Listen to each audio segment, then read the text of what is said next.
Աստված հավատարիմ է։ Դեյվիդ Վիլկերսոն։ Օր մարտի 13։ Դավանել Քրիստոսին։ Արդ ամեն ով որ ինձ մարդկանց առաջին դավանե, ես էլ նրան կդավանեմ իմ հոր առաջին, որ երկնքումն է, եւ ով որ ինձ ուրանա մարդկանց առաջին, ես էլ կուրանամ նրան իմ հոր առաջին, որ երկնքումն է։ Մատթեոս 10:32-33 խոսքեր։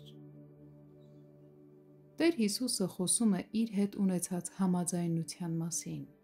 Մեր դերը նրան դավանելն է կամ ներկայացնելը մեր առօրյա կյանքում։ Մենք պետք է ապրենք մեզ համար պաշտպանության եւ անձնական հոգատարության նրա խոստումներով, եւ մենք պետք է վկայենք նրա հրաշալի օրհնությունների մասին մեր ապրելակերպով։ Դավանել Քրիստոսին ավելին է նշանակում, քան հավատալ նրա աստվածությանը։ Դա նշանակում է ավելին, քան պնդել, որ նա Աստծո որդին է, ով խաչվեց, թաղվեց, հարություն արավ եւ նստեց հոր աջ կողմում։ Աստվածաշունչն ասում է, որ նույնիսկ դևերն են հավատում եւ դողում նրա առաջ։ Այսպիսով, ինչ նկատի ունի Տեր Հիսուսը, երբ ասում է, որ մենք պետք է դավանենք նրան մարդկանց առջև։ Արդ ամեն ով որ ինձ մարդկանց առաջին դավանե։ Գործածելով արդ բառը, Տեր Հիսուսն ասում է, հաշվի առնելով այն, ինչ ես հենց նոր ասացի։ Իսկ ինչ ասաց Քրիստոսն իր ունկնդիրներին։ Նա ասաց.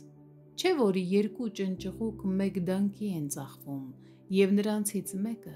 չի ընկնի գետնին առանց ձեր հոր։ Խոսք 29-րդ։ Հիսուսն ասում էր նրանց. մտածեք միլիոնավոր թռչունների մասին ամբողջ աշխարհում, իսկ հիմա մտածեք բոլոր թռչունների մասին, որոնք գոյություն են ունեցել ստեղծվելուց ի վեր։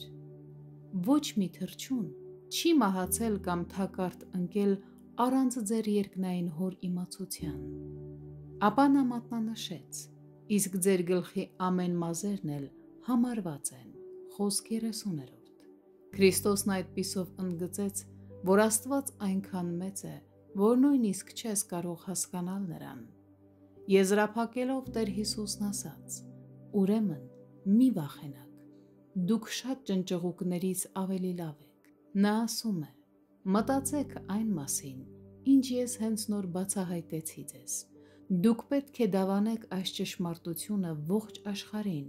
որպեսզի նրանք իմանան իմ սիրո մասին իրենց հանդեպ։